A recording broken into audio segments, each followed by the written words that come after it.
So what a lot of people fail to mention when they talk about taking control over your mind is the fact that oftentimes it's not the thoughts that come up, it's not the emotions, it's impulses that take over and take control, and we don't know how to control them. So in this video, what I'm going to do is I'm going to break down specifically everything that occurs up until the point that you do the stupid thing, right? Where you get distracted, you fall off the path, you succumb to your impulses, to your temptations, you don't do what you tell yourself that you want to do.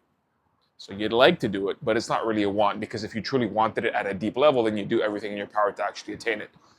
So the reason I know this very intimately is because I struggled this for a period of many, many years, decades as a matter of fact. And until I got this handled, my life didn't improve.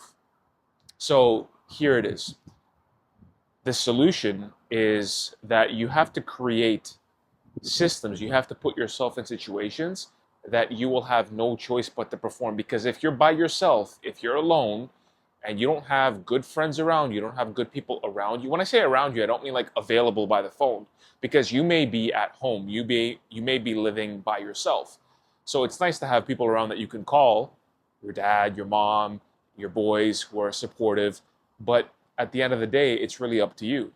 So that's why you hear a lot of people speak about physically being around people who hold them accountable. You can't be lazy, especially if you're at the office. That's why remote work, you could say, oh, it's fantastic. But the reason it's a blessing and it's a curse is because there is a large percentage of people who actually, they don't have the initiative, or they have it, but they just haven't manifested that initiative to be able to take themselves as they are right now, focus on a particular task for a long period of time, and actually stay focused and continue to do the things that will get them the freedom, that will get them the financial freedom and afford them different opportunities. So that's why when you're around, if you're at work, if you've ever been in an office setting and you're around other people who are doing work, you're looking around and you're like, man, other people are doing work, right? And you naturally, you start to acclimate to that environment. Same thing when you're around negative people. All of a sudden you find yourself becoming negative, or you're more judgmental. Or if you're positive around people who are laughing, you're more likely to do what? To smile, to laugh. So you really have to curate your environment to be conducive to getting the work done that you want to get done. Which means that if you're by yourself and you're in a specific environment that's not conducive to work because you've associated that environment with wasting time and doing stupid things, then what you have to do is you have to change your environment. You have to make changes to create leverage on yourself so that you can actually alter your life in the specific ways that are going to be conducive to your growth. So I've recorded videos recently talking about this, but I think fundamentally what this is going to look like for you is going to come down to basically three things. So, which is changing, number one, what you're doing with your time.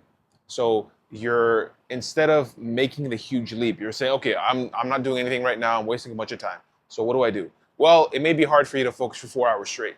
So the first thing that you need to do is remove, so just stop doing the things that you know that are hurting you, that are destructive, to the best of your ability, and you do that gradually, one step at a time. You have to baby step it, especially if you're new to this. People talk about phobias all the time as a perfect analogy, right? People who are scared of anything. What you do is, it's called progressive exposure. So you're progressively exposing them to different intensities of that stimulus, and then over time, the stimulus has no impact. It doesn't affect them in any way, shape, or form. So that's what you're trying to do, but in the inverse. So what you're doing is you're taking all that stuff, so you're wasting a bunch of time, and you start cutting out slowly all the time that you're wasting. What you're doing, say for example, it's 6 hours of time that you're wasting per day, maybe 4 hours, whatever it is. So you remove 30 minutes or 1 hour, and then in that block, this is step two, you're inserting something that is more beneficial. So it may be harder for you to make that transition. You know you're supposed to be doing it, but do something that's better for you. Say, for example, reading or writing or thinking about your next move, or actively doing things to put yourself in a better position. Say, for example, you want to be making more money, launch a business, start learning a new skill, or maybe you want to change jobs because right now your current situation is terrible and you want to make a transition before you make the next transition. So you're doing something that's going to move you in that direction. It may not necessarily be that exact thing, but you're doing something that's going to move you in that direction. So that's step two. And then you continue iterating that. And so what that means is you have 4 hours, then you have 3 hours of time that you're wasting plus 1 hour of time that's actually being used properly. You keep doing that until it becomes easy for you. And then what you do is you shave off another 30 minutes of the time that you're wasting, or you shave off another hour. So you want to do it in steps. And the reason you want to do that is because you want to make it stick. You want to be able to sustain that over time. You don't want to shock the system because it makes it very likely that you're going to have a surge of motivation, and then that motivation is going to die down. You're going to fall back into your old patterns because you're interrupting this self-reinforcing cycle at multiple points all of a sudden, but you're not sustaining that because it's really hard to take all of your energy that's being put into this thing, and then you're putting it into another thing that's actually really good for you. But because you're so acclimated to doing this other thing, it's going to be really hard for you to just take all of that energy and continue to focus on that. So just take a little piece of energy, right? Like a little unit of energy at a time, and putting it into this next thing, putting it into the good thing that you want to do, right? So that's step number 2. Step number 3, which is actually kind of subsuming those 2 steps, which is the 2 steps plus the iteration, is that you have to put yourself in conditions, create an environment that is going to facilitate that process to occur.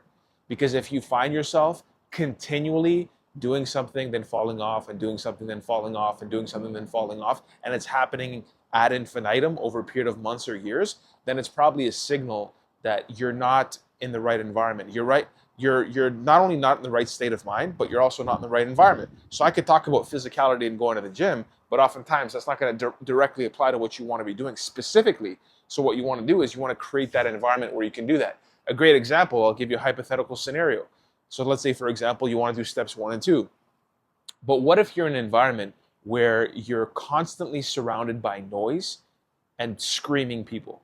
People are always screaming, and you're surrounded by noise and gunshots, and you don't have any windows, and you're in the ghetto, for example, and there's killings happening all around you. You're in a war zone, right? That's an extreme example, but you get the point. It's going to be really, really hard for you to focus, if not impossible, if you're in that environment. So what you have to do is you have to change your environment. So if you took that person, that extreme example, and you put them in the library, for example, then you can probably surmise that they're going to do a lot better to be focused and to go through that process. So you have to change your environment. You have to change your conditions to be conducive to you doing those things. So 3 really practical things that you can do to address that issue. So I hope this video was helpful. I'm going to keep it nice, short, and sweet. So if you liked it, make sure you like the video, subscribe to the channel. It always helps the channel. And that's it for me. Subscribe to sign up to my school group. It's free. I do live calls every Tuesday at 12 p.m. Eastern. So you can join me in there if you want to have a conversation. And that's it for me. I'll see you soon.